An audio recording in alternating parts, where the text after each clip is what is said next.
দুর্গাপূজার পর প্রত্যেকটি হিন্দু ধর্মাবলম্বী মানুষ মেতে ওঠে দীপাবলি উদযাপনে। দীপাবলি অনুষ্ঠান চলে 5 দিন ব্যাপী। আর এই ভূত চতুর্দশী হল উৎসবের দ্বিতীয় দিন। এটি কার্তিক মাসের কৃষ্ণপক্ষের চতুর্দশী তিথিতেই অনুষ্ঠিত হয়। গোটা দেশ জুড়েই পালিত হয়ে থাকে এই ভূত চতুর্দশী উৎসব। এই ভূত চতুর্দশী উৎসব ভিন্ন ভিন্ন স্থানে ভিন্ন ভিন্ন নামে পরিচিত। কোথাও এই উৎসবকে নরক চতুর্দশী, কোথাও রূপ চতুর্দশী, কোথাও যম চতুর্দশী, আবার কোথাও কালী চতুর্দশী বা কালী চৌদাশও বলা হয়ে থাকে। কিন্তু কি এই ভূত চতুর্দশী?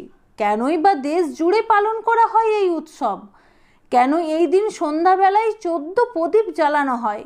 কেন এই দিন 14 শাক খাওয়া হয়? কেনই বা এই দিন দেবী চামুণ্ডার আরাধনা করা হয়? এই ভূত চতুর্দশীর মাহাত্ম্য সম্পর্কে এই সব প্রশ্নের উত্তর জানতে আজকের এই ভিডিওটি না টেনে শেষ পর্যন্ত মনোযোগ দিয়ে দেখুন। নমস্কার, আপনারা দেখছেন আপনাদের প্রিয় চ্যানেল ডিভাইন ডায়েরি, আর আমি সাথে রয়েছি আপনাদেরই প্রিয় বন্ধু পূরবী চট্টরাজ। বাংলা পঞ্জিকা অনুসারে কার্তিক মাসের কৃষ্ণপক্ষের চতুর্দশী তিথিতে পালন করা হয় ভূত চতুর্দশী, অর্থাৎ ধনতেরাস বা ধনত্রয়োদশীর ঠিক পরের দিন, এবং কালী পূজা অর্থাৎ দীপান্বিতা অমাবস্যার আগের দিন পালিত হয় ভূত চতুর্দশী। এই ভূত চতুর্দশী নিয়ে রয়েছে অনেক পৌরাণিক কাহিনী, কিন্তু সর্বপ্রথম যে ঘটনাটি না বললেই নয় সেটি হলো ভক্ত প্রহ্লাদের পৌত্র দৈত্যরাজ বলির কাহিনী। পুরাকালে দৈত্যরাজ বলি যখন স্বর্গরাজ্য দখল করে দেবতাদের বিতাড়িত করে, তখন সমস্ত দেবতাগণ উপায় না পেয়ে শ্রীবিষ্ণুর শরণাপন্ন হন। তখন অত্যাচারী বলিকে দমন করতে ভগবান শ্রীবিষ্ণু বামন অবতারে অবতীর্ণ হয়ে ব্রাহ্মণ বেশে বলিরাজার কাছে গিয়ে দাবি করেছিলেন 3 পা রাখার মতো ভূমি। বলিরাজা এই দানে সম্মতি প্রকাশ করলে তিনি তার একটি চরণ রাখেন আকাশে এবং সেই চরণ দিয়ে গোটা আকাশকে ঢেকে ফেলেন। এরপর দ্বিতীয় চরণ দ্বারা সমগ্র পৃথিবীকে আবৃত করে ফেলেন। এরপর তিনি তার একটি পা বের করে বলেন, তৃতীয় চরণ কোথায় রাখব? তখন বলি রাজা তার মাথা পেতে দিলেন তৃতীয় চরণ রাখার জন্য। তখন সেই চরণ দৈত্যরাজ বলির মাথায় রাখায় রাজা বলি পাতালে প্রবেশ করেন।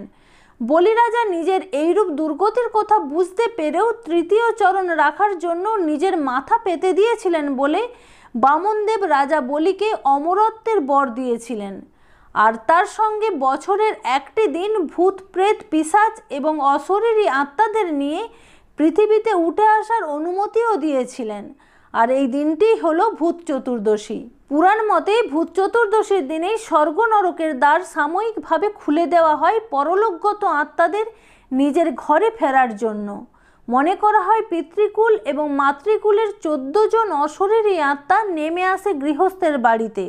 যেহেতু মানুষের দেহ পঞ্চভূত অর্থাৎ প্রকৃতিতে বিলীন হয়ে যায়, তাই প্রকৃতির কাছ থেকে পাওয়া এই 14 রকমের শাক খেয়ে 14 পুরুষকে শ্রদ্ধা জানানো হয় এই তিথিতে। তাছাড়া 14 শাকের ধোয়া জল ছেটানো হয় বাড়ির চারিদিকে। এই 14 শাক ভিন্ন জায়গায় ভিন্ন রকমের নেওয়া হয়ে থাকে।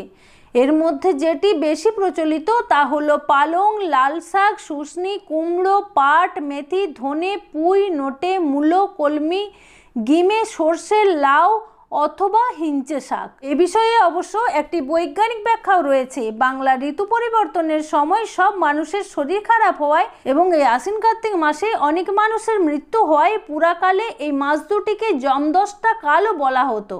আর এই ঋতু পরিবর্তনের সময় মনে করা হয়ে থাকে এই 14 রকমের শাক খেলে শরীরের রোগ প্রতিরোধ ক্ষমতা বাড়বে।